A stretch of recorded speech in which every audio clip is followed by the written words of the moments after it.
Okay. All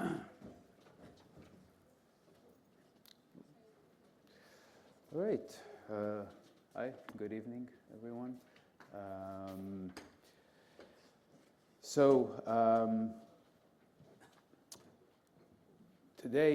This evening, I'm going to talk about my research on. Is this okay? Too loud? Too loud? Yes or no? There's an echo. Okay. How's this? Better? Okay. So I'll talk about my work on the Carpathian region, which is based on my book that you mentioned yesterday, Peter, Genocide in the Carpathians. But this is actually a result of new research on Roma and Jews. I dealt in the book with Roma and Jews as well a bit.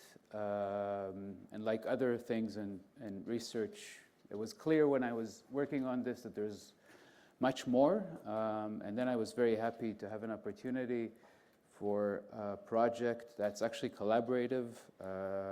It's a work that I'm doing with two good friends and colleagues, Leçon in Budapest and Pavlo Chudish in Uzhgorod in the Carpathian region, which is today Western Ukraine.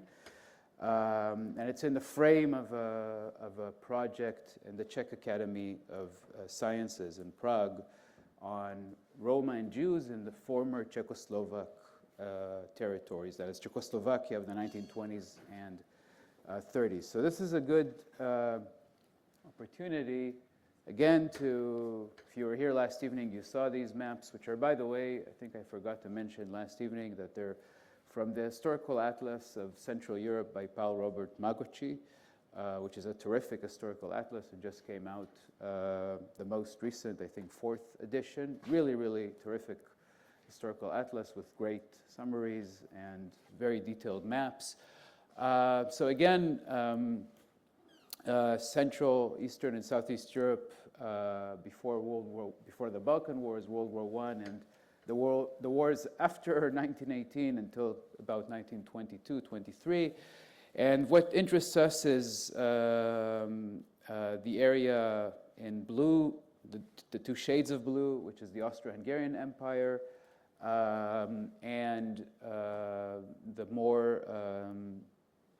the darker shade of blue, which is the Hungarian part in the Austro-Hungarian Empire. On the northeastern corner, right on the southern side of the internal border, where it says Galicia, right? So on the other side of the border, that's the Carpathian region. So in the northeastern corner of the Hungarian part of the Austro-Hungarian Empire. After World War I, the empires in Europe fall. There's the rise of nation states instead of them in the Carpathian region, where it's part of the new state of Czechoslovakia. It's eastern tip, right, where it says Subcarpathian Rus then there. And during World War II, Hungary occupies the Carpathian region in two stages, in October, November 1938, and then the rest in March 1939, when it allies with Nazi Germany in the destruction of Czechoslovakia. Yes, and in October 1944, the Soviets, when they push back Nazi Germany and their allies, they occupy the region, and several months later, in 1945, it becomes part of Soviet Ukraine, as part of the Soviet Union. So that's the kind of geopolitical orientation in a nutshell. You can also see here just Greater Hungary, again in red. That's part of when it was part of the empire. The shaded is Hungary after World War I, right? Defeated, humiliated, no borderlands. And then it reoccupies the Carpathian region there, as I mentioned. Good? Questions about the geopolitics? Okay. All right, so Jews and Roma, and the purpose of thinking about Jews and Roma, and specifically about entanglements of Jews and Roma and relations between Jews and Roma. You already saw last evening, for those of you who are here, that I have a specific interest in relations between Jews and their neighbors, and in general in social relations in multi-ethnic and multilingual and multi-religious areas. And one of the things that's, that a regional case study can do, right, is it can help us also think beyond the regional case study. And it's true also for local histories if you take a city or a town. And there's also actually also terrific, very micro studies of neighborhoods, for example, right, that can do that as well. Raise new kinds of questions, right, that help us think in new ways about, in this case, for example, Jewish history, right, or the Holocaust. Okay, so that's the kind of scholarly or perhaps a bit theoretical framework as well. So with that, I'll begin. So Jews and Roma in the Carpathian region, we now know, interacted with each other in complex ways.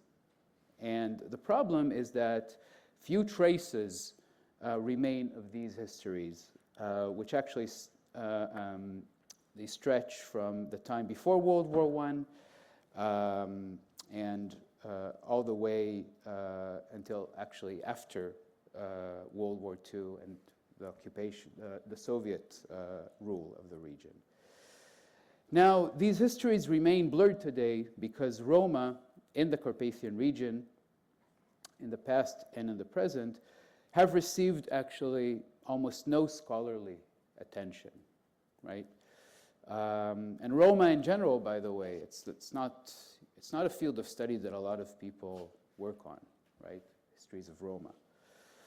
Now, scholars who have written about Jews in the area, for their part, seem to have assumed no significant relations between Jews and Roma, certainly nothing beyond passing comments or anecdotes. And I have to say that I was also, when I was first studying the region, also made this assumption, right? So I worked actually within a framework that said Jews were kind of apart from society, right? And therefore they probably had no significant relationships with Jews, right? With anyone else as well, right? Now, this assumption stemmed in part from available sources.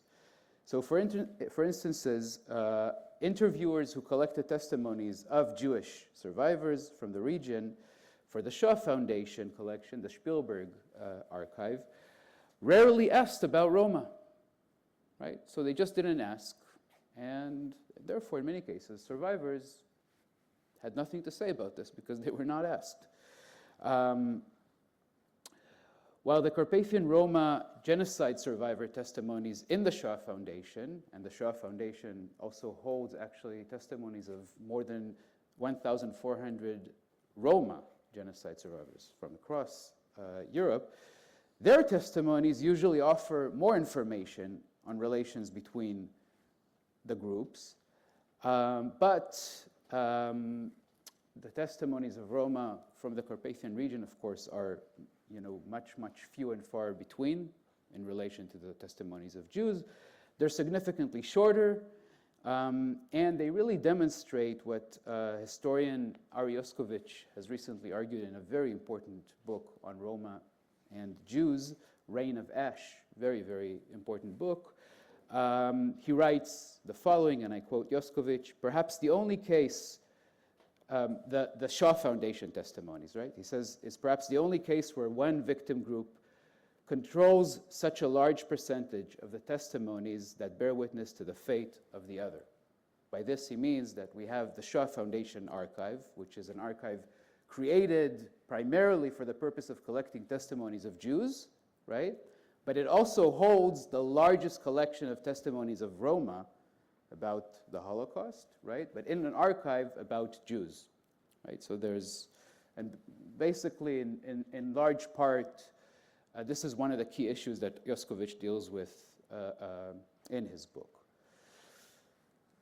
So this marginalization of the destruction of Roma during World War II stems from a defining discourse of global Holocaust memory. And again, when I say global Holocaust memory, I mean as an institutional phenomena, that is, ideas about the Holocaust created and maintained by institutes such as the United States Holocaust Memorial Museum, Yad Vashem in Jerusalem, the International Holocaust Remembrance Alliance, the institutes of what's called global Holocaust memory since the 90s. So there's a defining discourse of this memory that places the destruction of Jews at the top of a hierarchy as unique and completely different from the experiences of any other group. And again, this idea persists, even though in the last 2 decades, there's a lot of scholarship that demonstrates that it's simply not true. That is, the Holocaust was not actually unique, right? It was different in many significant ways than other genocides, but we can say this about other genocides as well, that they were different in significant ways than other genocides, right? Notwithstanding the scholarship, the idea, which is very significant for various reasons, persists. And one of its effects is that it marginalizes serious attention to the destruction of Roma. Now, the continued systematic persecution and racist violence against Roma after World War II, because Roma continued to be persecuted until today, which very clearly actually lays bare the failure of a global memory culture premised on the dictum never again, right? If we think about the histories of Roma, until today in European states committed to global Holocaust memory, in Hungary, in Italy, and this is not about just Eastern Europe, of course, in France, never again has not worked out so well in the case of Roma, right? That when we look at Roma, it exposes the failure of this memory culture very clearly. But this memory culture persists, right? Because Roma are effectively marginalized.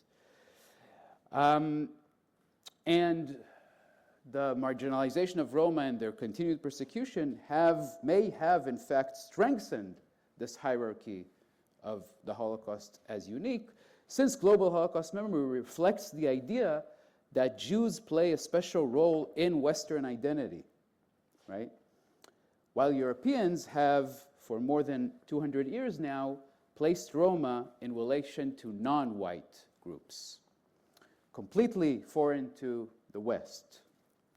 Anti-Romani violence, therefore, registers differently in this framework, right, of the Judeo-Christian civilization where Roma are there perceived as non-white, right, which also provides then very little impetus to study relations between Jews and Roma. So in other words, we're caught in a vicious cycle, right, where the premise of our field marginalizes Roma, and we don't then also pay attention to their continued persecution that then challenges our field, but the cycle continues. Okay? You're with me? Are you already distressed? Part of my goal always is to make sure that the audience is in some level of distress, right? But productively, right? So primary sources produced by state authorities present a different set of problems. So far, there was a few words about the testimonies. Now, state authorities. Different set of problems rooted in the interests of those who ruled the Carpathian region, or rather their disinterest in relations between Jews and Roma, because state authorities were also not interested in this. State authorities at different levels in the Carpathians at times discussed Roma and Jews together as related problems or threats to the state, though with no connection to ways in which Jews and Roma actually understood their collective identities and interactions, right? State authorities, when they talk about groups, they don't care what groups think about themselves, right? Nevertheless, some traces of these relations in the Carpathian regions have remained, and in what follows, I'll present them, discuss their meanings, and suggest some questions with implications, again, beyond the Carpathian region. Okay. Now, Jews and Roma define themselves in Jews and Roma defined themselves in diverse ways, rooted in religious practices, languages, political commitments, national identities, and shared histories. So the talking about the Jews and the Roma, right, is simply incorrect. And that's true actually for all groups, right? Still, state authorities saw almost only the Jews and the Roma, primarily in relation to national concerns about security and loyalty.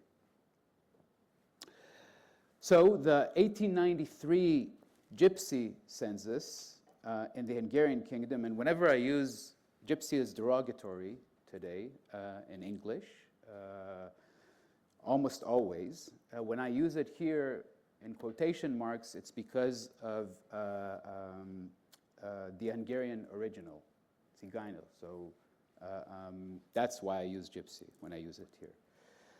So the Gypsy census in the Hungarian kingdom at the end of the 19th century, 1893, aimed at, quote, a nationwide solution of the issue of vagrancy, right?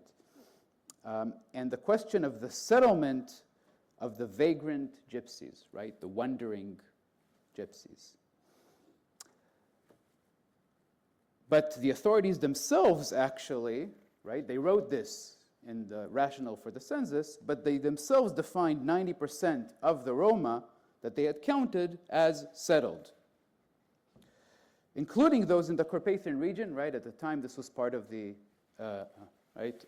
Austro-Hungarian Empire within the red borders. This distinction between Roma with permanent residence and Roma who moved on a regular basis began to lose its meaning in the eyes of state authorities in Hungary after World War I and in the new state of Czechoslovakia that took over control of the region. In both states and in many others, eugenics, race science, right, now began to shape ideas about Roma and policies against them, with all Roma increasingly defined inherently, essentially, in racist terms as vagrants, as wandering, but in racist terms. What does that mean? They were also perceived as criminals, right? But through a eugenic lens, right? So this translated into Czechoslovak law number 117 of July 1927, which was actually one of the harshest anti-Roma legislations in Europe at the time. Among other measures, the law required Roma above the age of 14 to carry specific sorts of identity cards with fingerprints, right? So again, this criminalization of Roma. Now, according to Czechoslovak census data, less than 2,000 Roma lived in the Carpathian region in the 1920s and 30s. Now, the figure was, without a doubt, higher, in part because some Roma probably defined themselves to state authorities in other ways. The majority of those who defined themselves as Roma were indeed settled, including those who engaged in, for example, seasonal migration for work, which was very similar to just like other inhabitants of the region, including Jews, by the way, moved regularly before World War I to the Hungarian plain during harvest times because, again, there was no border, right? So the Jews could move from the Carpathian region to the Hungarian plain. It was part of the same sphere, right, for seasonal work. So still, most of the Roma lived on the margins of society, often segregated in Roma settlements on the outskirts of town, with large concentrations in the towns at the foot of the Carpathian Mountains, Mukachevo, Uzhgorod, Belhovo. Most of the testimonies of Roma who had lived in the region in the 1920s and 30s depict this segregated reality. The Roma talk about it clearly. Even when mentioning positive relations with other groups, right? They still talk about their segregated lives. So Rudolf Salko, for instance, explained that during Czechoslovak rule, Roma who worked experienced a good life, quote unquote, but still the authorities, he say, did not respect Roma, especially those who did not work, but in any case, for everyone, He says, of course, they called us gypsies and stinky gypsies, right? So there was a kind of negative quality to the lives of Roma that appear in all of their testimonies. Now, Jews in the Carpathian region, which were about 100,000 people in the 1920s and 30s, lived much more closely with other groups. Now here, we're going to examine a number of testimonies of Jews and the way that they talk about Roma in their testimonies, all right? So Gloria Lyon, for instance, born in the town of Berehi in 1930, remembered in her Shoah Foundation testimony, and I quote here, it's this and the next slide. She says the following: "We lived together with non-Jewish neighbors. There was no Jewish section. We lived together with every type of person except for the gypsies," right? So it's already a very interesting formulation, right? Every type of person, but the gypsies are a completely different type of person, right? They had to live in the outer part of town, by the cemetery. They were not permitted to live in the city. Here Lyon then continued to describe the lives of Roma in her town, and she says the following: "They were not permitted to work, they had a hard time making a living, and this reduced them to begging. And the Jewish people, who have this tremendous history of hardships, sympathize with them. There were some families I remember as long back as I can remember my life, and I remember during harvesting period, they would always come, and they always knew that Dad would share the harvest with them. They were also good musicians. This is the one activity that they were permitted to do. They dressed in very colorful clothing. Nobody wore colorful clothes like the gypsies do. And I always loved it on them. And it was very colorful as they sang their songs. Usually the head of the family played the violin, and the boy children were taught to play the violin, and the girl children danced to this music. Very, very colorful. The girls, had dark blue curly hair, and usually they wore it in braids, either down or up.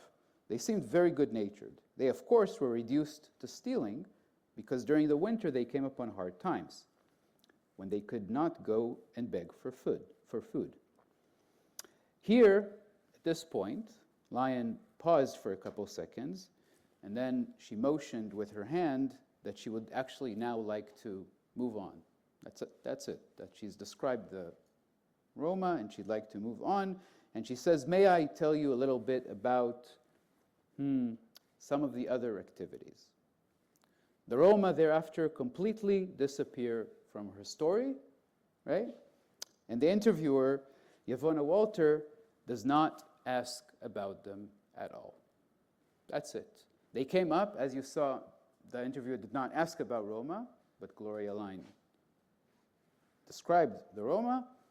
They described, no questions, and they simply disappear from the rest of the testimony. So we're left, therefore, with a snippet that seems to sympathize with Roma, the one that nevertheless others Roma very effectively, people who faced severe social and economic exclusion, but were colorful, right? Pushed away, though also essentially foreign, in descriptions like dark, black, curly hair, right? As you can imagine, right, a lot of the people who lived in the Carpathian region did not have dark, black, curly hair, right? Lyon's account hints at relations between Roma and Jews, even if limited. Her father, as she says, seems to have known some Roma because they regularly went to him, right? The interview could have asked about this, right? They could have said, "Tell me about the relations your father had with Roma." Nothing. Vera Shlomovich, born in Bushtino in 1926, gave a testimony in 1982 and answered a question about how the situation for Jews had changed in the transition from Czechoslovak to Hungarian rule then, so the beginning of the war in 1939, by referring to Roma in a similar way. So she described this transition with a reference to Roma. And she said the following: "This part of Czechoslovakia had gypsies, and they used to pass our city, the gypsies, and they came to speak with my father. One of the gypsy elder who we knew, he said to my father, 'I don't know what Nazi Germany wants. You are just as good as us,' meaning the gypsy population. So that was the first indication, as gypsies were such nomads. And you know they were, at this point, we looked down upon them." And here she laughed a bit, right? This is very important. We can't, the testimonies, the video testimonies, the body language, right? The set, this is Spielberg, so it's Hollywood. It's literally Hollywood, so everything matters, right? So here she laughs a bit, and she continues, "It was a ragtag army of barefooted people who lived under terrible hygienic conditions, and they were saying that they are absolutely angry why we are not treated as the gypsies. In other words, they felt that we, Jews, are beneath them." That's how she describes the transition from Czechoslovak to Hungarian rule. Now, an anti-Roma prejudice is reproduced here, of course, one about Roma as inherently dirty, in order to assert a hierarchy between Jews and Roma that, according to Shlomovich, Roma dared to challenge in 1939. Now, this specific anti-Roma prejudice perhaps functions also to blur the historical reality in which many other people in the Carpathian region, including many Jews, also lived in difficult hygienic conditions in the 1920s and 1930s, lacking electricity, running water, and a sewage system. That was very common, right? Also in the larger towns. The interviewer, again, Josh Fried, and I named the interviewer here, right? Because we have to constantly remember that testimonies are a result of interaction between interviewer and interviewee, right? It's not just... So Josh Fried, the interviewer, chose not to ask about this comment about dirty Roma, right, by Shlomovich, nor to follow up with any questions about the nature of relations and interaction between Shlomovich, his family, and Roma, even Roma, as she said explicitly that they knew, right? Again, no follow-up on this. Other Jewish survivors also saw Roma primarily as nomads, wandering. Barry Stallman interviewed, we'll get to this in a second, Barry Stallman interviewed Rose Wertzberger, who was born in Zadne in 1931. He asked her what she thought about Roma. He asked her, right? So he raised the question, right? So some interviewers knew about Roma, and therefore they were interested in asking about them. What she thought about Roma in the Carpathian region. She answered the following: "Well, gypsies, they, Zigeuner, you know." Now, without commenting about this reference to the pejorative term of Roma, Zigan, right? The interviewer continued and asked, "Were you afraid of them?" Right? "No," she says, "not afraid, because they came, they stayed a while, and then they went on." Right? Referring to Roma who sold pots and pans from door to door, right? So they were wondering, but you see in this interaction of an interviewer who asked, right, that there's all these assumptions, right? Especially, were you afraid of them? Yeah. David Rosenberg, born in Nova Silesia in 1917, was asked in his interview, "Did you ever see gypsies?" Rosenberg responded, "Gypsies, yeah, in the summer they come and they went to the water, the river. They were sleeping there, they made small bells, they made other kinds of things, they were selling, and sometimes I hear, it wasn't by us, but I hear that they tried to kidnap kids." The interviewer, Barry Stallman again, did not inquire about this very clearly anti-Roma racist idea, even as it is very similar, or at least brings to mind, an element of anti-Jewish blood libels, right? The kidnapping of children. It's also still, a very common idea today. Blood libels as well. There are, unfortunately, too many people who still believe in blood libels, right? But there are a lot of people who believe that Roma kidnap non-Roma kids and turn them into Roma kids. Instead of asking about this, he said, "Did you ever see the gypsies making music?" Rosenberg says, "Yeah, I think so. Yeah, they make music." The interviewer leaves the topic of music, and now they discuss a bit about Roma selling things. And then the interviewer asks, "And what did people think about them?" Rosenberg replied that people saw them as a low kind of population. But we didn't have any conflicts with them. They were Asian. Asia they were coming from. So Rosenberg expressed in this way a common view of both state authorities and non-Roma people, that Roma were not just low, right? But absolutely foreign, right? From Asia. Now, the short but telling interactions between interviewers and interviewees in these testimonies reproduced anti-Roma othering through prejudice and excluded Roma as foreigners in the region that was their home, of course. These testimonies thus point to what's called epistemic injustice in the Shoah Foundation archive, as they demonstrate basically the definition of epistemic injustice, that is wrongful treatment and unjust structures in meaning-making and knowledge-producing practices, right? So that is within the archive. In the production of the testimonies, the production of knowledge, right, we have here epistemic injustice. This is, again, if you remember Yoskovich's argument about how one group controls the knowledge of the other within the archive. While Austro-Hungarian, Czechoslovak, and Hungarian state authorities indicate very few Roma who actually moved from place to place on a regular basis, in testimonies of Jews, Roma appear almost in all cases as wandering. There was little impetus, therefore, for interviewers to ask questions such as, "How did your family know that Roma person?" Even when Jewish survivors mentioned relations between Jews and Roma. And think, for example, about the case of Ruth Cohen, who was born in Mukachevo in 1930. Her interviewer, Lori Fine, asked her about Roma in the ghetto in town in spring 1944, right? She asked her about the ghetto in Roma for some reason. And this prompted the following exchange. Ruth Cohen said, "Not there in the ghetto, but the gypsies lived within blocks from us, from the ghetto." Was that their permanent residence, the interviewer said? One sector of the gypsies, yes. Any contact while living in Munkach with the gypsies? Ruth Cohen says, probably yes. Those who lived in that particular area that I'm talking about were nice people, not gypsies as people think of gypsies. They were nice people.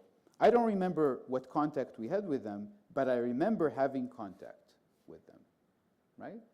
And so we have these testimonies as well that clearly indicate to us, as others, right, where, you know, the father knew, that there were interactions and relations between Roma and Jews. Now, testimonies of Roma provide more information on these contacts.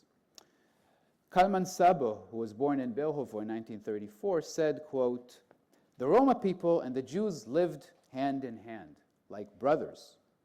The Jewish people used to own horses with carriages. The Roma worked for the Jews, taking care of the horses. The relations between the Jewish and the Roma people were friendly." Elsbeta Gabor, who was born also in Bełchowo in 1932, worked in the house of a Jewish family in town. Other Roma survivors describe similar relations, that is mostly based on commerce or employment of Roma by Jewish families, and at times on positive interactions in Czech schools in the 1920s and 1930s between Roma and Jewish students. In some cases, however, Roma focused on Jews as particularly wealthy people in a way that betrayed a latent anti-Jewish sentiment, right, about Jews and money and power. Daniel Gerish, for instance, who was also born in Bełchowo in 1932, explained at the beginning of his testimony that, quote, "Gypsies were poor, Jews were rich. Adding a bit later that, quote, the Jews were clever, and that is why the Germans took them away, right? Kalman Kish, who was born in Berovo also in 1932, mentioned, quote, very rich Jews, they live the best.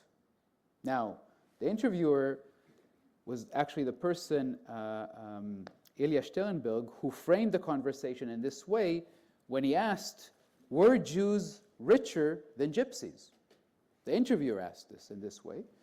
Richer, of course, responded Kish. The Jews did not work anywhere. They owned a factory or a store, but they did not work anywhere. So we also see these kinds of anti-Jewish ideas in Roma testimonies, right? So anti-Roma ideas among Jews, anti-Jewish ideas among Roma, but clear indications of interactions and relations.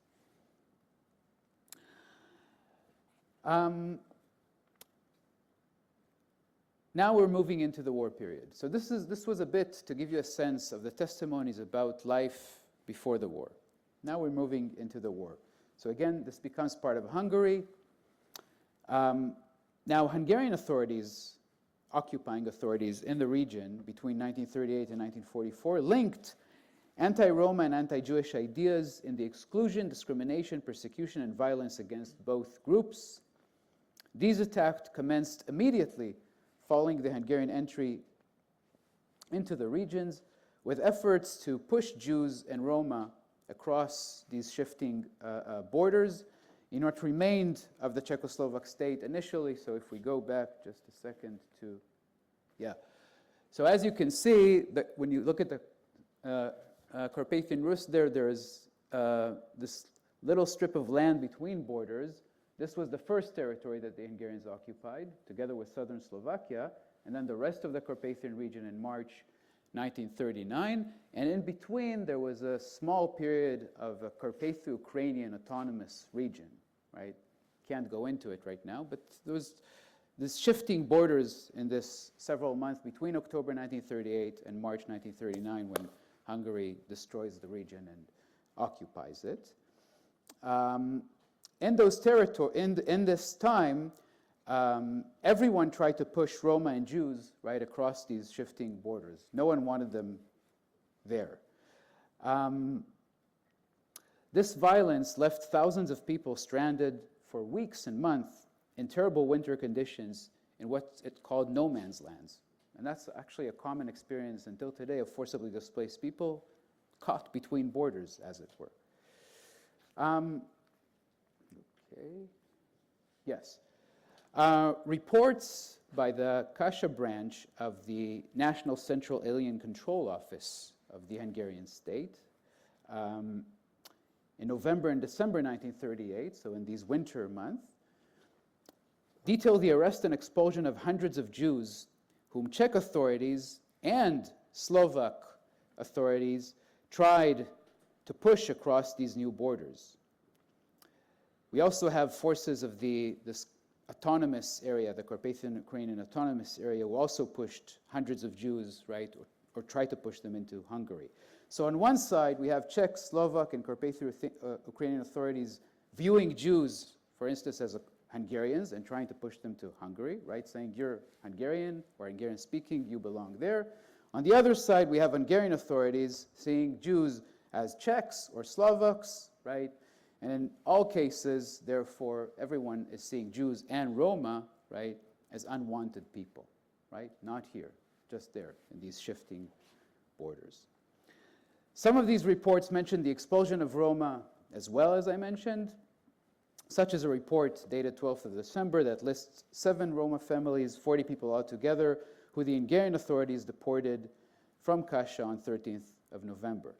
And then the report says between November 14th and November 30th, the number of expelled Jews and Gypsies and so on, that it means there were some other groups, of foreign citizenship, this is very important, was 1,185, though the number actually, according to the report itself, was likely higher. So these were actually quite significant, right, attempts to push people across borders. Now, in the following years, once these borders stabilized and Hungary occupied the entire region, As war raged around Hungary's borders, the rationale of foreign citizenship in this document for the anti-Jewish and anti-Roma actions more and more lost its formal character, that is, rooted in the possession of citizenship documents, and became one way to mark people deemed unwanted by the Hungarian state according to ethno-national and racist criteria, with Jews and Roma at the top of the list. So it didn't really matter what documents you held, right? But it mattered how the state viewed you essentially.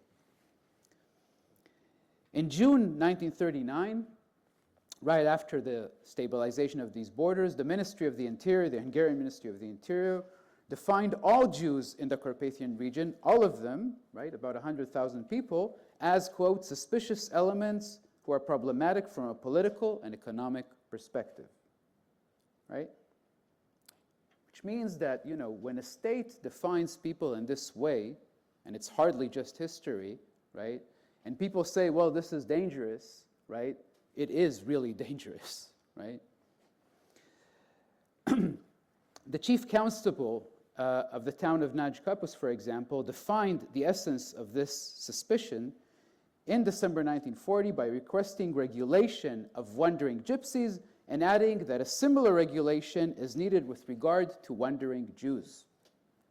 So the rationale of persecution of Jews in this document follows simultaneously anti-Jewish and anti-Roma anxieties about wandering people, right? Rooted in the drive of the Hungarian state against those it perceived as wandering, again, regardless of their formal status, because this was about all the Jews in the region.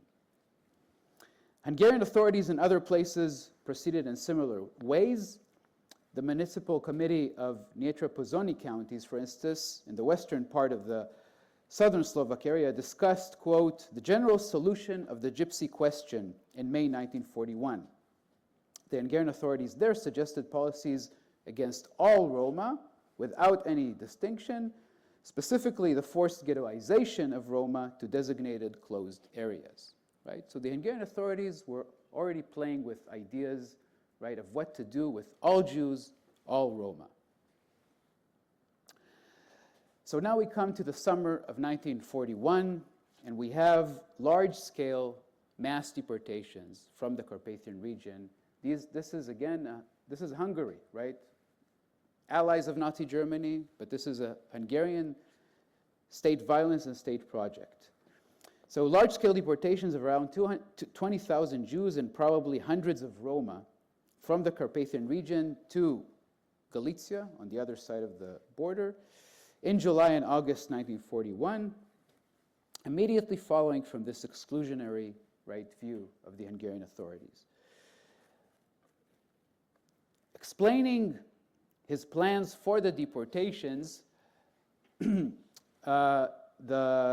Hungarian governor of the region, Miklos Kozma, wrote to the Prime Minister László Bardisi on 10th of July, and he said the following: at the beginning of next week, I will push all the non-Hungarian Galicians who escaped here, the exposed Ukrainian agitators, and gypsies across the border.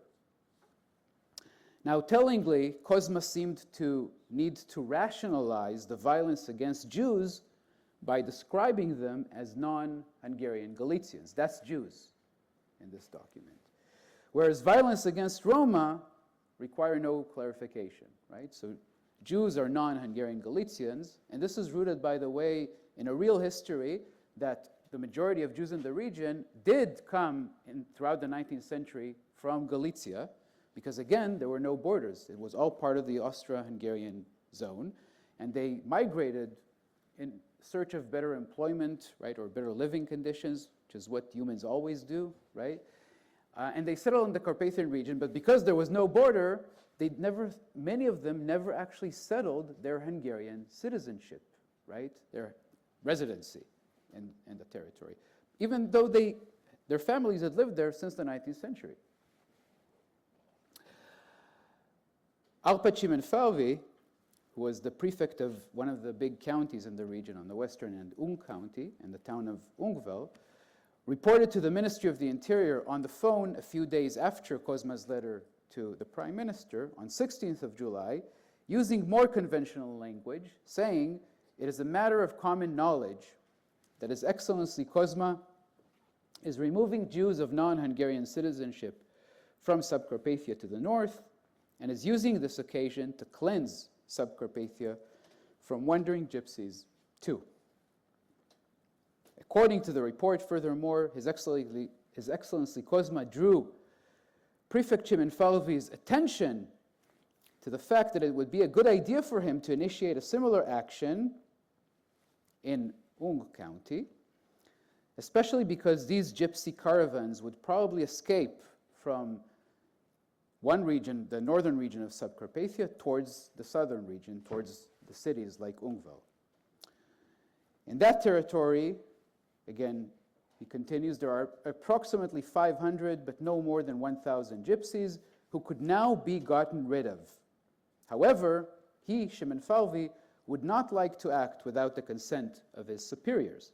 Therefore, he asks the permission of the Minister of the Interior to remove these gypsies who do not have Hungarian citizenship, decent existence, which really means permanent occupation, and residence, and are unreliable from a law enforcement perspective, that is a security threat, similar to the procedure in the northern part of the region within the span of a few days.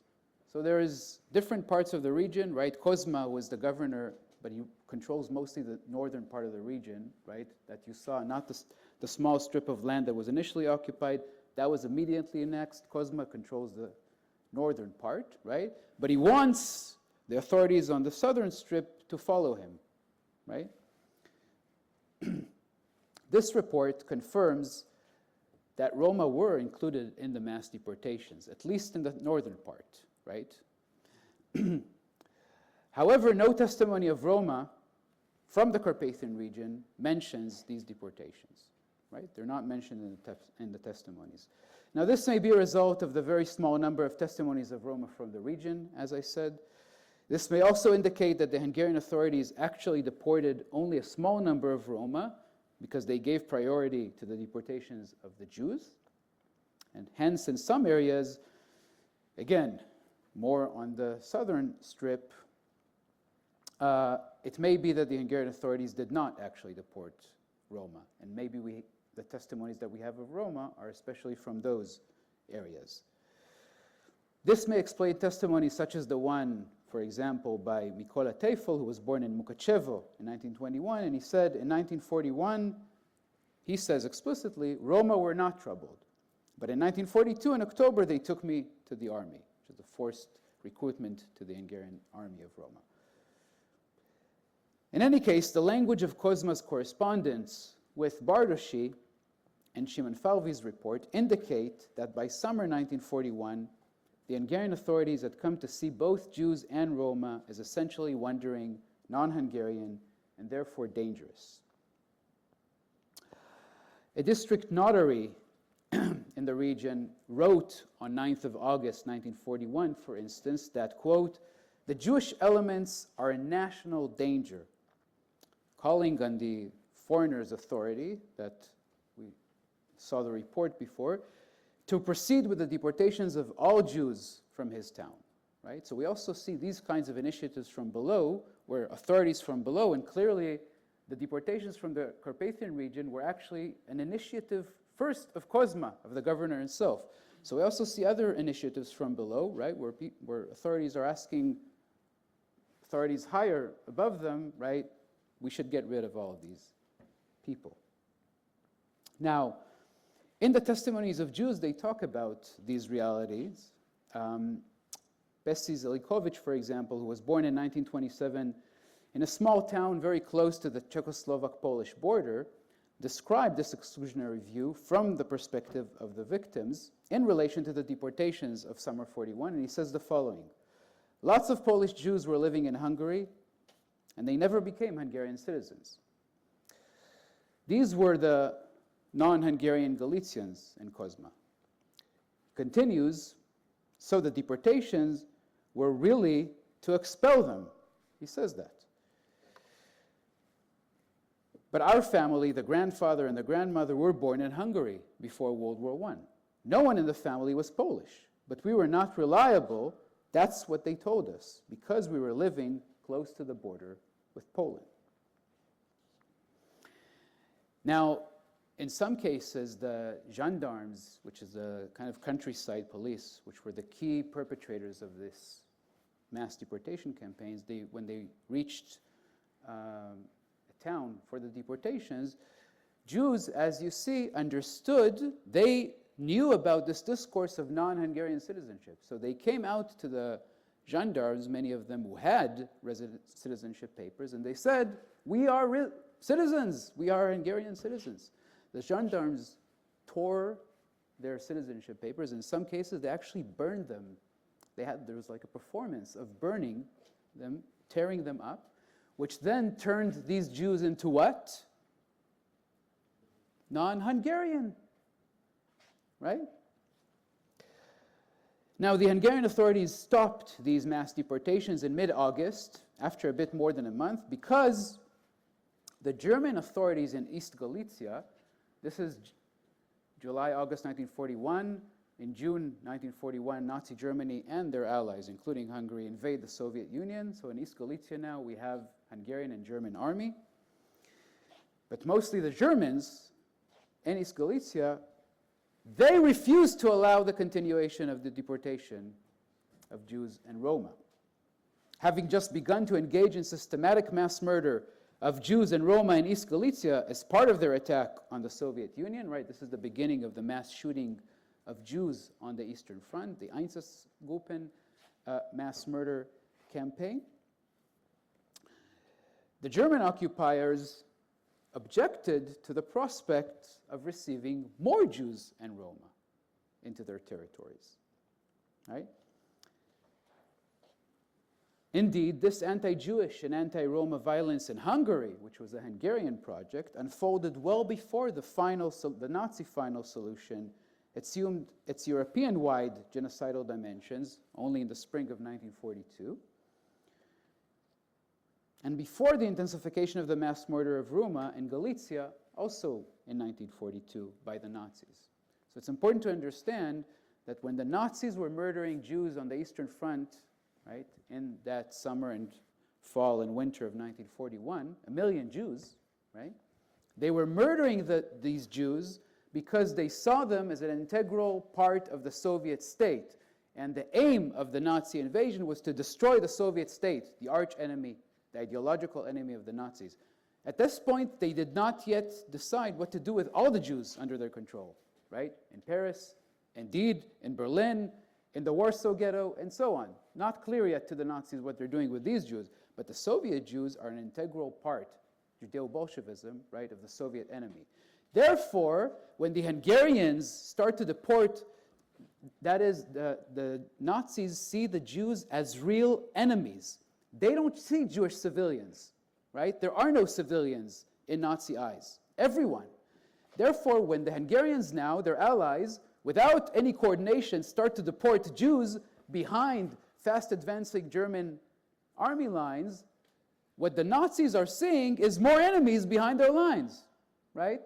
So they stop the deportations, right? This tells us that at this point, the Nazis are not interested in murdering all Jews within their reach, at this point, right? Within less than a year, they will be, but this develops in relation to the war.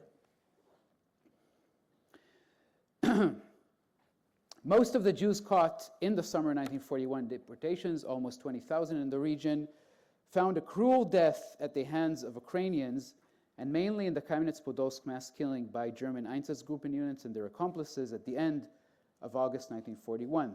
The Roma caught in these deportations faced a harsh reality in Galicia, and the German occupiers probably killed some of them in the frame of anti-Romani violence in the region. Back in the Carpathian region, these mass deportations signaled a more violent routine for Jews and Roma after the deportation stopped, but of course now the violence intensified significantly. Moshe Kessler, who was born in Belovo in 1930, described Jews living, quote, in constant fear all the time under Hungarian occupation, and of course if Jews were caught on any occasion, they were beaten, arrested, There's many of these kinds of testimonies. Roma as well described this intensification of violence against them. So just, again, one example, Kalman Sabo recalled in detail how a gendarme humiliated and beat him severely in 1943 when he was only 9 years old. And he says the following: on the way to a post office to send a parcel to my father in a Hungarian labor camp, my mother and I passed by gendarmes riding on a horse and carriage, and there was a rope that was hanging from the carriage. I ran after it. He was a 9-year-old kid. And one gendarme noticed it. So they stopped. He invited me to his office and told me to pick one of the truncheons hanging on the wall there. I thought he was going to present it to me and to give it to me. So I picked one. What did I know? After 20 minutes, I was carried out, all beaten up. Right? So this was a 9-year-old child. In January 1944, a confidential decree, so after the deportations, there was increased violence, increased persecution. And then in January 1944, a confidential decree of the Ministry of the Interior noted that increased partisan activity in German-occupied areas in Serbia and Croatia could push a large number of people to flee to Hungary. The decree listed 3 categories of people who should not be allowed to enter Hungary, even if they held valid Hungarian passports. Unreliable people from a state security, political, or military perspective, right? Foreign nationals, and all Jews and Roma. As in the mass deportations in the summer of 41, here too the formal indication of citizenship in the form of a passport meant nothing for those whom the state saw as, quote, non-Hungarians. That Jews and Roma appear together in this decree from Budapest furthermore demonstrates some impact of the regional level, right, of these initiatives from below that I mentioned, on the central government in relation to ideas and policies against both groups that had shaped state violence in the Carpathian region from the first days of the Hungarian occupation there in late 1938. And so now moving to the Hungarian invasion in March 1944. When Nazi Germany invaded Hungary, the stage was thus set now by the Hungarian authorities for violence against Jews and Roma to escalate very quickly.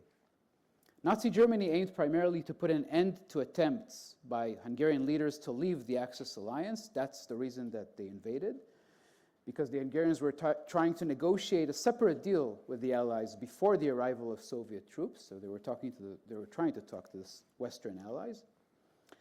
Berlin also sought to take control of the Hungarian economy and mobilize it in the German effort to halt the Soviet advance westward. Unlike in the summer 1941, now the German invaders, right, saw Jews in Hungary absolutely as enemy number one. Now they're already very much, of course, by this time, by the way, spring 1944, the vast majority of Jews under direct German rule, right, were dead. So now Jews were absolutely enemy number one. They were actually hindering the involvement of, as the Germans said, Hungary in the Reich's defensive and existential struggle. The Hungarian authorities in the Carpathian region therefore saw an opportunity to intensify their assault on Jews, right? Again, we're still within the realm of Hungarian state project because the Germans come in to take control, right? But the state structures remain intact. And it was there in the Carpathian region that the rapid ghettoization, mass robbery, and mass deportations of the 430,000 Jews from the Hungarian countryside, it begins in the Carpathian region in mid-April. By the end of the month, the Hungarian authorities, aided by a small group of only about 40 SS men, so again, it's the Hungarian authorities, had expelled around 90,000 Jews from the region to ghettos in the larger towns, in an extremely violent process that included humiliation, beatings, and torturous interrogations of wealthy Jews about their money and valuables, real or imagined. Many Roma noted in their testimonies that they brought food to the ghettos across the Carpathian region to the imprisoned Jews, often to Jews that they knew personally. Some Roma went beyond this form of aid and actually hid Jews, again, according to the testimonies of Roma. So Yosef Teifel, for instance, from Mukachevo, remembered that his father hid a Jew named Ischak Lichtenstein in the Romani settlement in town, and that other Roma assisted by watching for patrols of Hungarian gendarmes. Yet someone must have reported the matter, because gendarmes arrived one day and arrested Teifel's father. Even though they beat him severely, he told them nothing about Lichtenstein. There's no confirmation from the story in any source, right? And there's no testimony from this Lichtenstein or anyone telling us the story. But it does appear in this testimony of Yosef Teifel, and that there doesn't seem to be any reason to doubt it, actually, right? Bozena Bochko, who was from Uzhgorod, Ungval rescued Helena Horvath from the ghetto in town. Horvath was the godmother of Bochko's sister. So here we come to see also more closer relations in some cases. Horvath's husband, who was a Carpatho-Ruthenian man, asked Bochko to bring food to his wife in the ghetto. Then, with the help of a German guard, Bochko managed to smuggle Horvath out of the ghetto, and she brought her to the home of her parents, who decided to hide her with Bochko's sister. The sisters of Bochko's future husband gave Horvath her birth certificate, since they were the same age, and Bochko and Horvath then both escaped from the region to eastern Slovakia, to Mikhailovce, to a friend of Horvath's. They hid there in a closet for a few months until the arrival of Soviet troops. Again, these and possibly other cases of Roma assisting Jews in the ghetto in the Carpathian region have not surfaced in testimonies of Jews. For recall that very often when Jews from the region mention Roma in their testimonies, they describe Roma as wandering, again, though not part of society. They weren't asked, and again, it's it very well may be that these were very, very unique cases, right? And Jews who knew about them were simply never gave testimony. We have to remember that most survivors, by the way, never gave any testimony anywhere in any collection, right? And that's very common for survivors of all cases of genocide. Between 11th of May and 6th of June 1944, the Hungarian authorities deported all the Jews in the ghettos across the Carpathian region to the Auschwitz death camp. Following the mass deportations, the Hungarian authorities now turned to intensify anti-Roma persecution and violence. On 15th of July, the mayor of Ungval and the Ungval branch of the National Public Health Institute prepared a draft on the solution of the Gypsy question, proposing to imprison the city's Roma in a fenced camp under guard and medical supervision, register them, and force them to work. The draft also includes a tautological definition of Roma people, that is, a person is considered to be Gypsy if he or she is of Gypsy origin or lives with Gypsies. Yet, Gypsies who, although obviously of Gypsy origins, have a normal residence in the town and are engaged in an occupation that provides a livelihood, are not covered by the regulation. In case of doubt, the mayor will make a decision. The regulation further stipulates, as you can see, that anyone who has a livelihood and can rent or buy a decent apartment may move out of the fenced area. The city supports this effort. A medical examination must be carried out beforehand. So, the indication of possible doubt about the applicability of the regulations in individual cases, especially in view of the broad definition of Gypsy and the requirement for medical examination, demonstrates how Hungarian authorities, especially in the borderlands, at times some of them saw anti-Roma policies within the frame of a civilizing mission, right? We can actually rescue some of these Roma, but the mission actually applied to a very small minority and depended on the decision of local authorities, and specifically local authorities that had to do with public health, right? State authorities across Europe viewed Roma as posing a danger to public health well before World War II, including in Hungary, right? And we have these indications of references to Roma as, the spreading disease, as dirty, as endangering the health of the community, and numerous, again, there's many examples.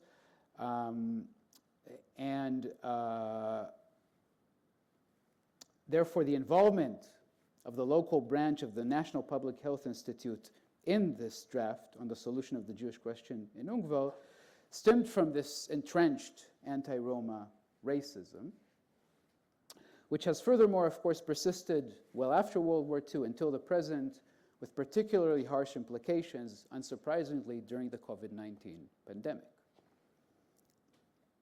No wonder then that the authorities regularly accused Roma of spreading disease and took advantage of instances when individual Roma fell ill with typhoid fever in order to impose restrictions on all Roma collectively, which gendarmes then understood as opportunities for humiliation and violence. In February 1944, 10 more minutes. In February 1944, one of the chief constables in the region imposed a 3-week lockdown on Roma, commenting that typhoid fever cases are almost exclusively imported by gypsies. 3 months later, in May, a mayor placed the Roma settlement in Ungval under quarantine due to only 1 case of typhoid fever, with civil guards to enforce the measure, for the police focused at the time on the mass deportations of Jews. And again, many more of these examples.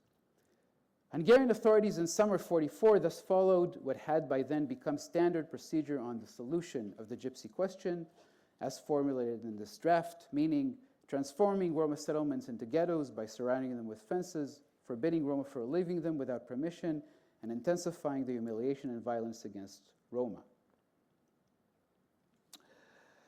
During that summer, between June and September 44, Hungarian authorities in the Carpathian region were busy still also managing the looted properties and possessions of Jews, searching for Jews in hiding and addressing cases of typhoid fever, also in places where no Roma lived. And all the while, of course, Soviet forces were moving westward quickly towards the Carpathian region. No uniform anti-Roma policies came actually at this time from Budapest, right, from the central government. And the Germans in the region did not really care about the Roma in Hungary. Roma thus faced very difficult conditions and persecution and violence, but the Hungarian authorities in the region operated without any clear plans on the future of Roma, barely any time to make such plans, and a fast deteriorating military situation. Soviet bombings of the region in September and early October 44 probably caused an escalation in the persecution of Roma in these final weeks of Hungarian rule there. And they describe, in these parts in their testimonies, Roma describe this really, completely wild violence of the gendarmes and the Hungarian authorities against them, with people Roma fleeing just to the forest and to the mountains and waiting for the Soviets to arrive. Jermina Beniak, for example, remembered these last days in the following words: "We were waiting for the gendarmes to kill us," right? And the young people all ran away to the Russians. The Russians were already coming. So it was the arrival of the Soviet army in October 1944 that saved the Roma still there at the time from yet further intensification of the violence against them. And we know that it would have intensified because throughout Hungary then, right, in these final months of the war, violence against Roma intensified markedly with anti-Roma massacres across Hungary, including in southern Slovakia, the neighboring region to the Carpathian one. So, a few words to conclude.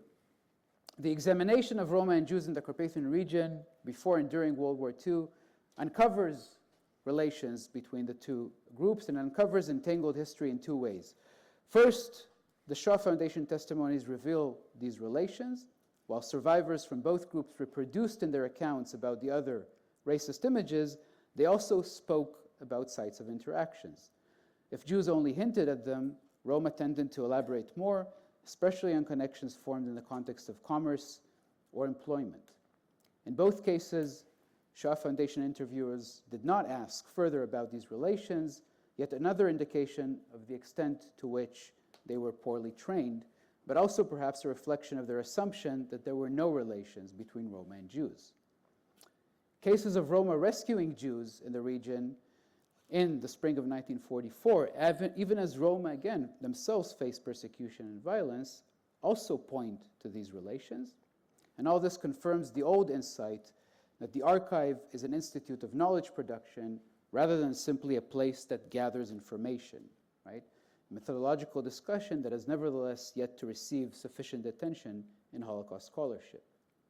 The second manifestation of entanglement emerges from the sources of the state.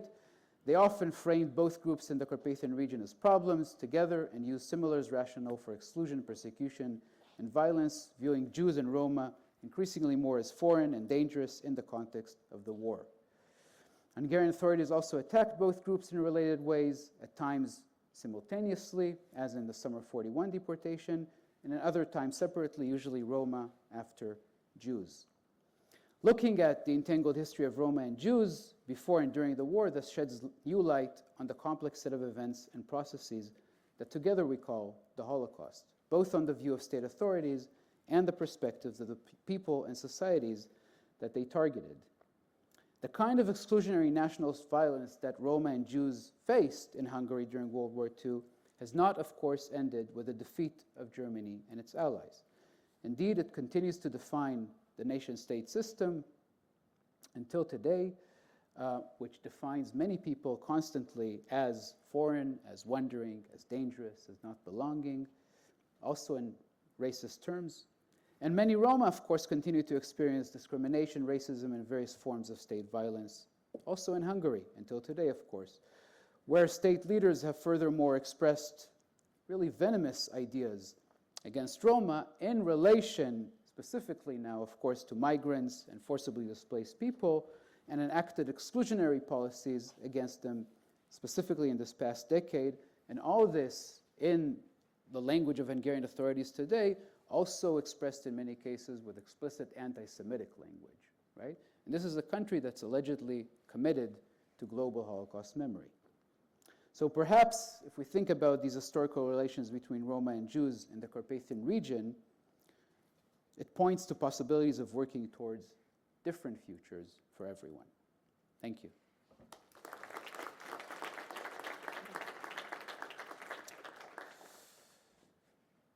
Questions? Yeah. Do you have any information about relations between Roma and Jews in these regions after the war? And also, how did Soviet authorities view and treat Roma? Yeah. So there's most of the Jews from the Carpathian region, actually there's a larger number than usual of Jews from the Carpathian region who survived the deportations to Auschwitz, that is, right? There are also some Jews who were in the Hungarian labor battalions of the Hungarian army, right? And among them also quite a few survived. But for various reasons, there's a higher level of survival of Carpathian Jews in Auschwitz. Many of them returned. There's about between 10 and 15,000, right, returned to the region. And they return because they're looking for family members, right? They hope to find family members. Some of them return because they hope to, to find their houses, their property. Some of them think that they might continue to live in the region initially. But the violence of the Soviet occupiers, right, the fact that very few family members survived, the fact that their houses were taken over, and of course there was no willingness to return property. Very quickly, the vast majority of the Jews leave, right, and they do this very quickly because also it increasingly becomes clear that the Soviets will soon close the borders and turn this area into part of the Soviet Union, right? So the vast majority leave, so we don't actually have too much relations between Jews and Roma after the war, right? So there's a few years, there's no information on that, right? But there's nothing significant afterwards. The Soviet authorities share a lot of these ideas about Roma, right? These, in general, also ideas about the state, about nationalism, ideas about Jews, about Roma, about groups, right? Belonging, are cut across these ideological divides, right? West, East, the Allies, the Soviets, authoritarians, communists, right? In many cases, also, again, the state authorities in many cases remain, even as there's change from, authoritarian to communist rule, for example, right? State authorities remain, of course, not in this case, for example, in the Carpathian region, when, of course, Hungarians flee, right? But in many cases, they do remain, so there's discontinuity as well. The Soviets mostly aim in the region. First of all, a lot of the Roma who live in the region today actually are Roma from other places, right? But the main Soviet policy towards Roma is actually, it's very racist, but it's in with this frame of the civilizing mission, right? So it's to settle the Roma, it's to basically erase the Roma as Roma, right? To turn them into non-Roma, basically, right? But again, it's a big history of Roma in the Carpathian region and other places after the war, but that's the general approach of the Soviet authorities.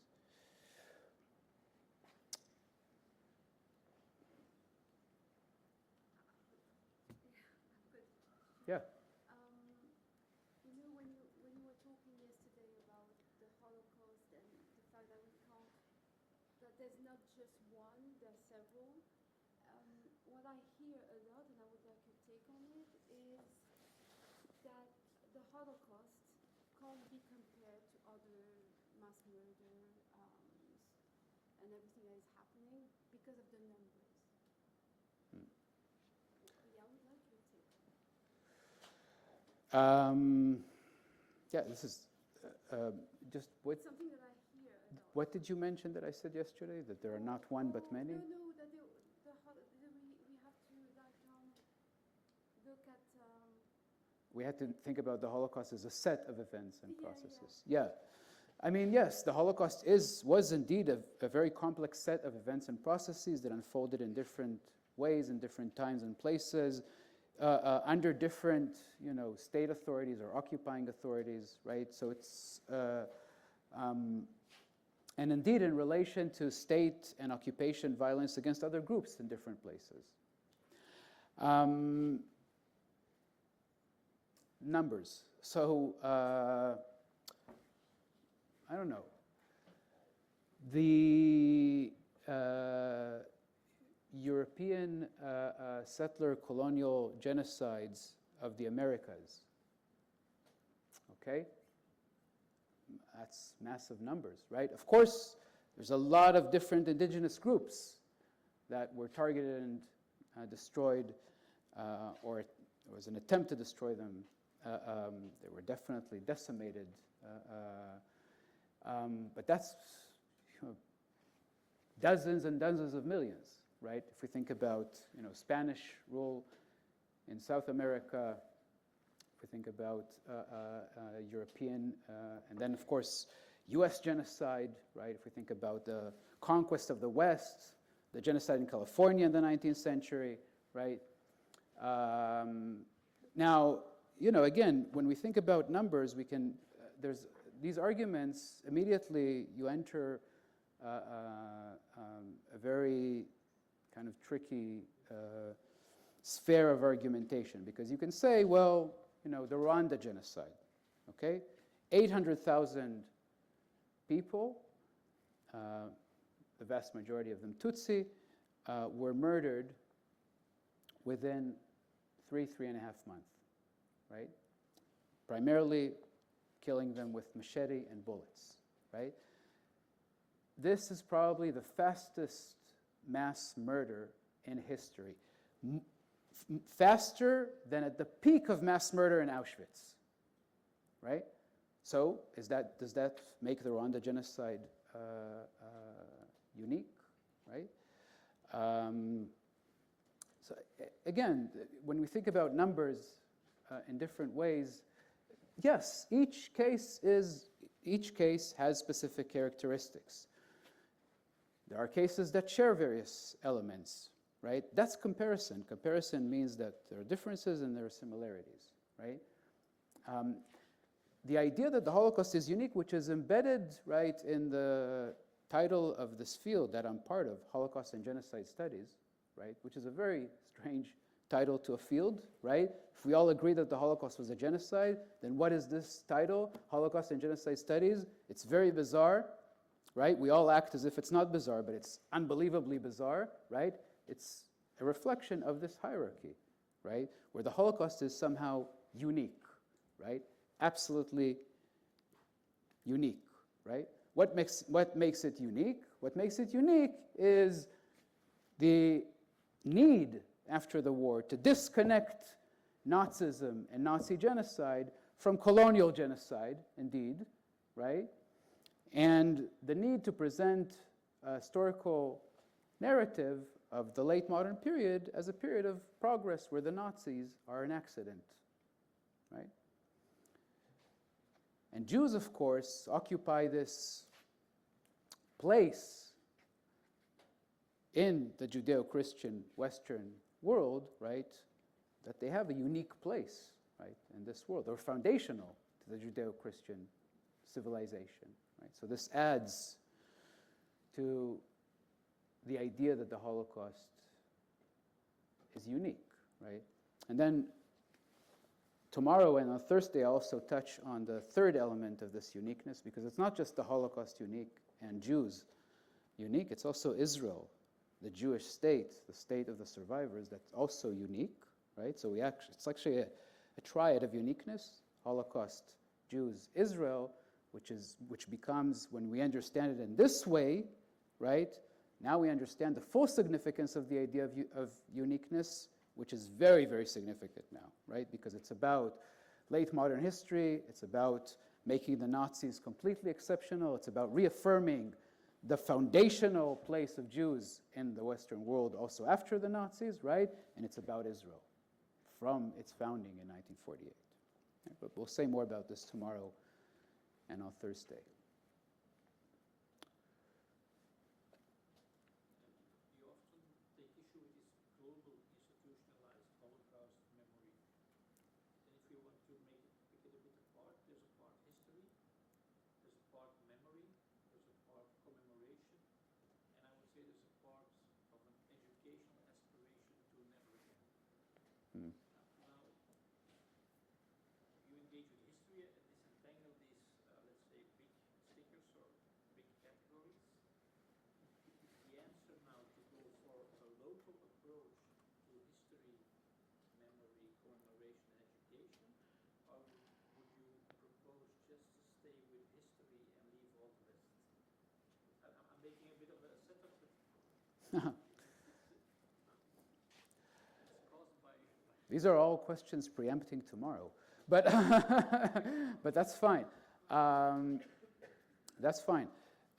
Look, my argument is, in a nutshell, global Holocaust memory, which is a post-Soviet so the Soviet Union falls. Again, the end of history. As part of this end of history, global Holocaust memory, the Holocaust really becomes a marker, right, of this Western identity of supremacy, right? The good guys completely won, right? We defeated the Nazis, the Soviet Union fell, right? And that's it. The end of history. That was the global Holocaust memory then as an institutional phenomenon. So Yad Vashem in Jerusalem, of course, exists since the early 50s, right? It's an Israeli state institute. But in the 90s, it becomes part of this global memory network. The United States Holocaust Memorial Museum is founded in the 90s.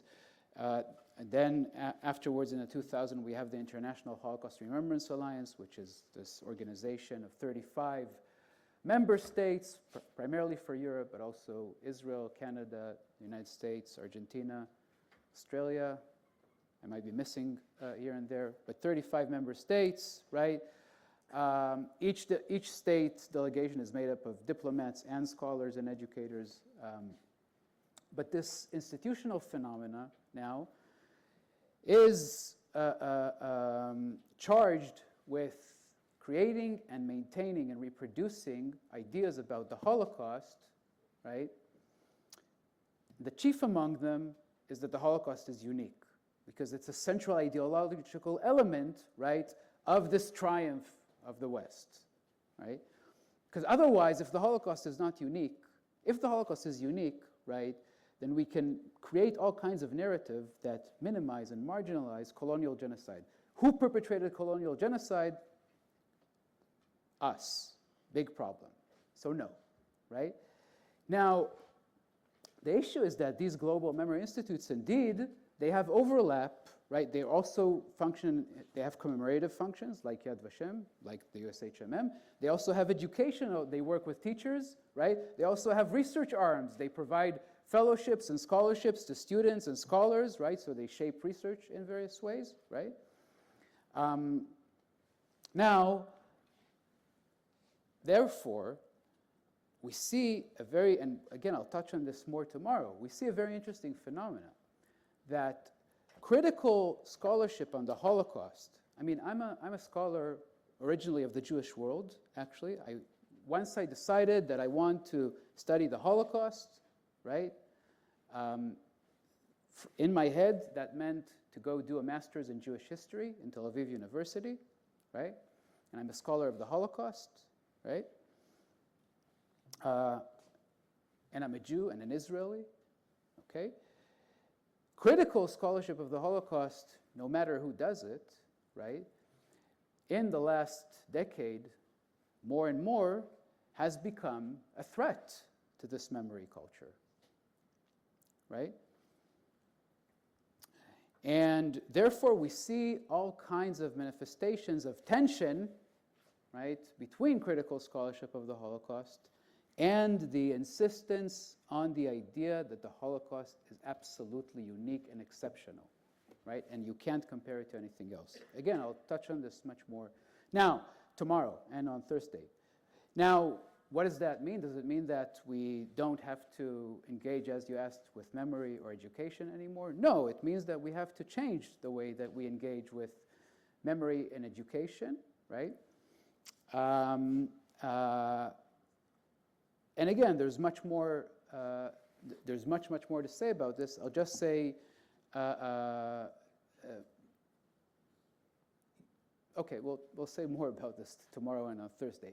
The bottom line is no, I don't think that we have to stop engaging with memory and education. I mean, certainly, Holocaust, because of global Holocaust memory, right, it's a fact, right? It's very strong. It's not going away, right? This focus that people, sometimes it's emotions or in, public discourse in various ways, and of course in politics, right?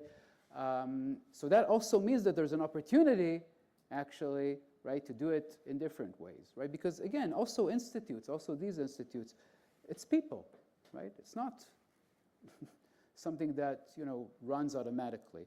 So with change of,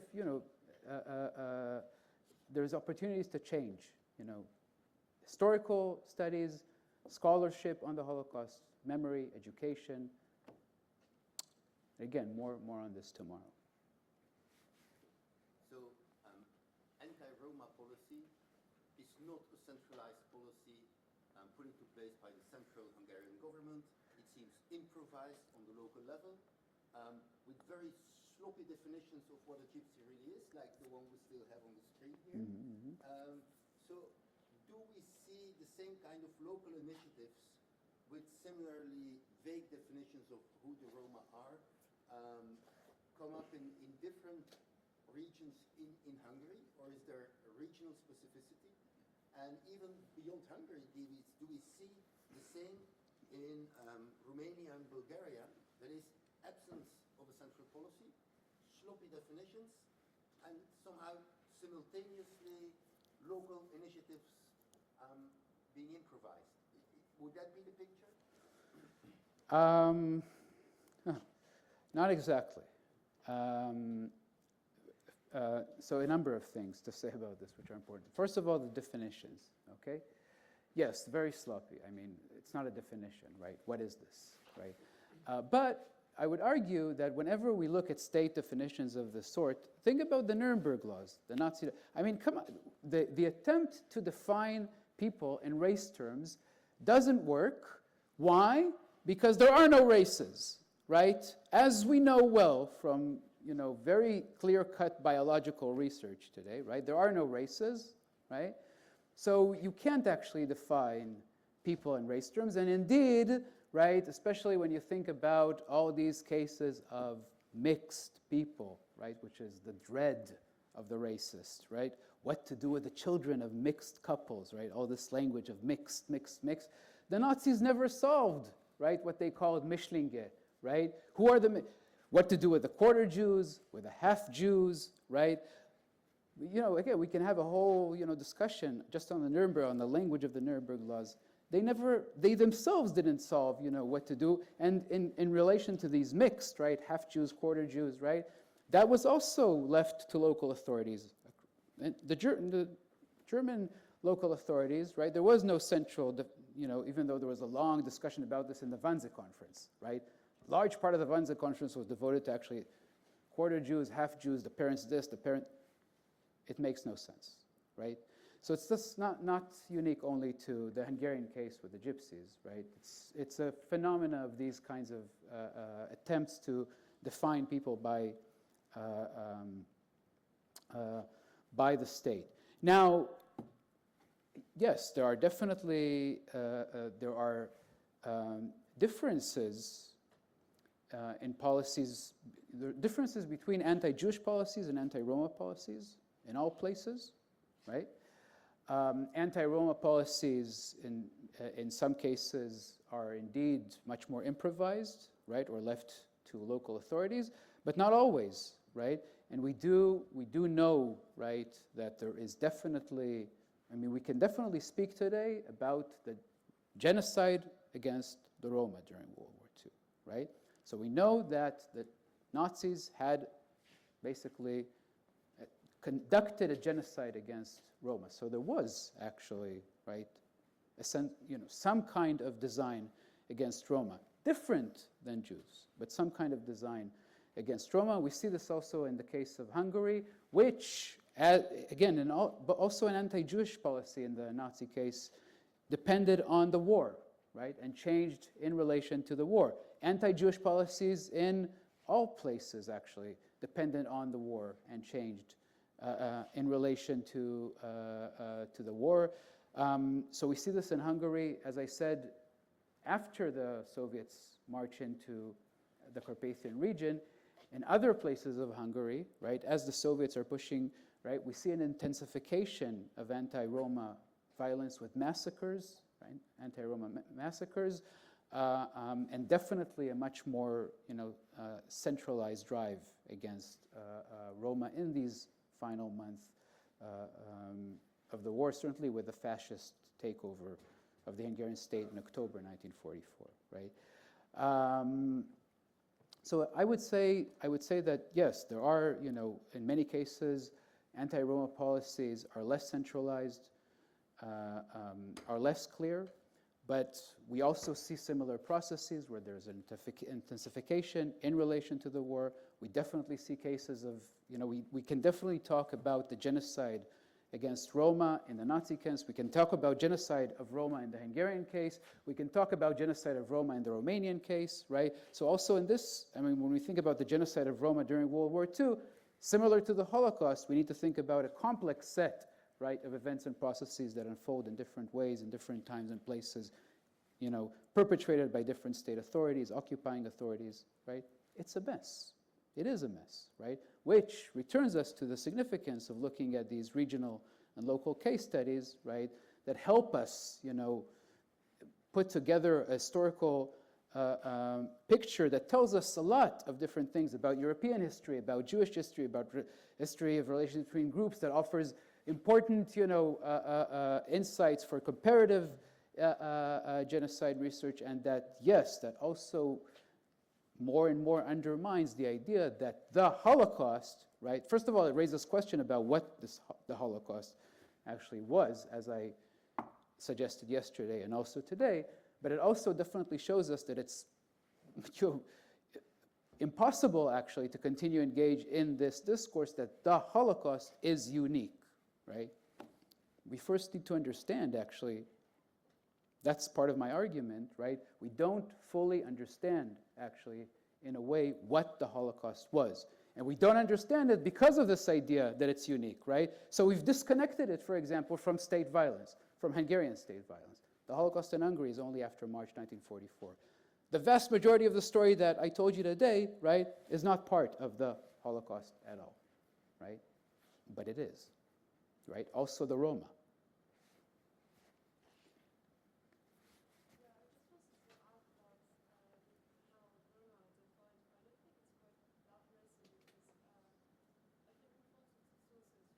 Can you raise your voice? I don't think the definition or how Roma are defined in the extracts you're showing are quite messy. I think the elements are recurring or also quite spread in. Oh.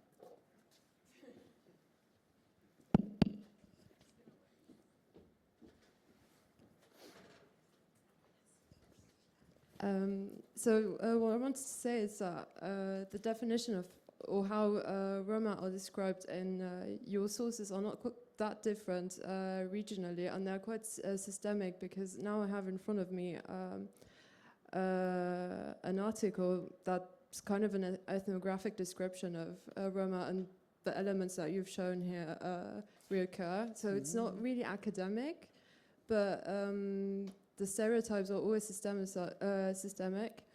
And in a dictionary entry from I think 1901, these stereotypes are again reproduced. So I think maybe the state definition might be kind of messy, but the ideas are always the same within the population.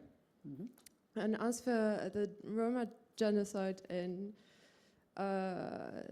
Southeast Europe, I fell upon an article today that actually said we don't know actually how many Roma were killed with the Jews in Greece during the Bulgarian occupation. And so I don't know if you know more about that. You mean in Trace? Yeah. As far as I know, I'll start from the end. The Roma in Western Trace were not actually targeted in this way during World War II. I don't know if... You're right. Hmm? You're right. Yeah. So there are differences from place to place. I agree with you completely, and that's what I was... I mean, it's rooted in the fact that these definitions are impossible to begin with, right? They're impossible exercises, right, to define these groups. And in that sense, they're messy because they don't have any kind of real internal logic, right? So they're not definitions, really, in that sense. But I agree that the key elements are there, even when there's a kind of an element, as we see here, right, of a civilizing mission. So maybe there are Roma that we can actually, because in Hungary, for example, and this is very important, right, there is actually a sociological category, right, in Hungary of Roma musicians, for example, right? Really. So there's an element of culture, right, that plays into this idea of a civilizing mission, right? But even when we have the civilizing mission, then it's fraught with tension, right? It definitely doesn't apply to everyone, right? So there's like the wandering and the settled, for example, right? And it's with all these exceptions, and it's rooted in a public health discourse that's incredibly racist, right? And goes back a long time, as you said. And we see the same thing, by the way, again, if we think Hungary specifically. So there is a difference between how the Hungarian authorities, also during the war, were looking at, for example, Jews from the Carpathian region, who many of them came from Orthodox and ultra-Orthodox Jewish religious communities, so they were very visibly Jews, right? then the way that they were looking at very highly assimilated Hungarian, and the Jews in the Carpathian region, many of them spoke Yiddish, for example. In Budapest, many of the highly assimilated Jews spoke Hungarian, and they were actually played very, very important roles in the Hungarian economy and culture, right? So and they actually had, in some cases, close ties to Hungarian state leaders who were very anti-Semitic, right? So there, we see these complexities also in the case of Jews, of treating different kinds of Jews in different places, right, in different ways. And indeed, by the way, the Jews of Budapest, for various reasons that are not only about the approach of the state leadership to the Jews of Budapest, but of course, the Jews of Budapest eventually were not deported, right? Deportations were stopped before they reached the Jews of Budapest, and there was a lot of violence in the city. There was a very horrendous Soviet siege of the entire city. It's a history in itself. But the point is that we see these differences in treating different groups of the same people by the same state authorities in different ways, right? So it's messy in that way, in the same way as well, right? It's not, in other words, it's not something special to Roma, right, at all, right? But maybe there is a difference that in how far does the category exist in previous administrative practices? And so we know that in German sources, you have on military register, you have Catholics and you have Lutherans and you have Jews. In the Austro-Hungarian Empire, you have Lutherans and Catholics and Jews and Muslims in the Ottoman Empire. But these are mainly confessional categories. You also have national categories. But it seems that gypsies have the entry gypsy or Roma does not exist in an administrative nomenclatura that is as clear. So the Nuremberg laws are based on an existing category that has been registered. No, I would completely argue against this. No, this is actually important. This is important. The Nuremberg laws, as I mentioned yesterday, are actually modeled on American race laws, primarily, first and foremost, right? They're within a race framework, right? And so I would argue that they're not actually primarily based on previous, right? But the category has existed in administrative practice of states in the German realm, in Central European realm. I mentioned, for example, I mean, it depends how long you want to go back, but I mentioned I started with the 1893 Gypsy census in the Hungarian kingdom, right? Which already, as I said, included these tensions, as you said, right? These ideas, right, about wandering, right? So again, and wandering is, of course, about danger, right? They're not settled. Who are they? They move between borders. Maybe they're spies. You know, they're dirty. They carry disease from place to place. These kinds of things. So it appears in the 1893 Gypsy census in the Hungarian kingdom, right? So we do have the category in some way. I think you're referring to, you know, to a debate that's really more about how coherent the category is, right? So how clear is it who it belongs to the category, right?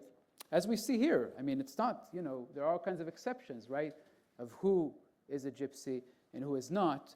And I think you might be asking that, or you might be saying that the category of gypsies, Roma, is much less coherent in this history than and there would be Jews. Less administrative documents of pre-existing administrative practices that allow you to focus on the Roma compared to the Jews, for instance, who in the Habsburg Empire did exist as a legal category, as a political, as an administrative category, to a much larger extent than Roma, I would think.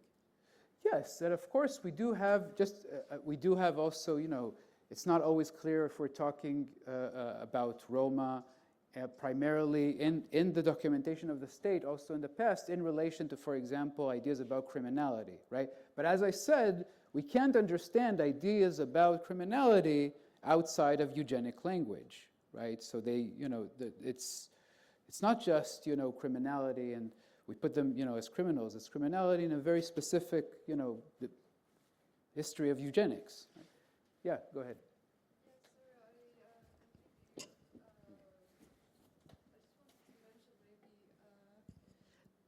How that might have interacted the Carpathian region with the enslavement of Roma people in Romania.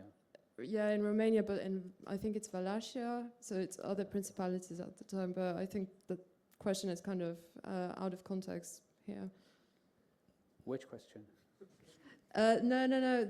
The fact I wanted to mention that they were in fact enslaved in other regions of Romania. Yes, there is a history of enslavement of Roma and Romania. Look, the gypsies, right, do appear in documentation. Yes, they appear in different ways than Jews or other categories, but that's also rooted, right, in the ideas, right, about gypsies, right? So again, this goes back to how we understand, how do you understand the archive, right? So we can read the state documents, right, with a critical eye, that is without accepting the premise, right, of the state concepts and categories. But thank you. One last question.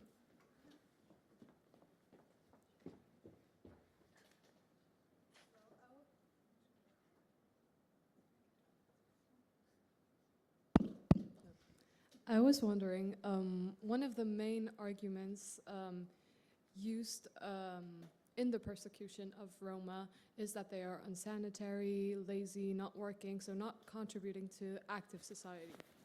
And I was wondering if there was also persecution of people that were indeed Hungarian, but that, also, well, of course there were also poor and unsanitary Hungarian people, and I was wondering if there was an effort of Hungarian authorities to persecute these people as well as Roma. A bit like at the beginning of the war, the Germans did with people that they saw as undesirable.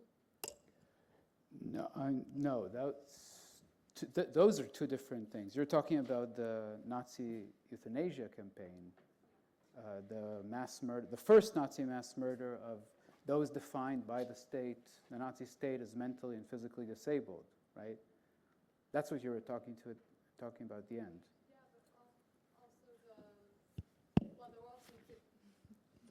There are also deportations, if I'm right, I might be wrong. The Nazis imprisoned as people they considered as socials, right? Yeah, but also as like people that were seen as clandestine or as thieves of well, yeah. I mean, there was this category of the Nazis of as socials who were, sent to concentration camps and persecuted, definitely. If you give me a second, because there is a quote that I passed upon here, and I might find it just a minute. Here. So,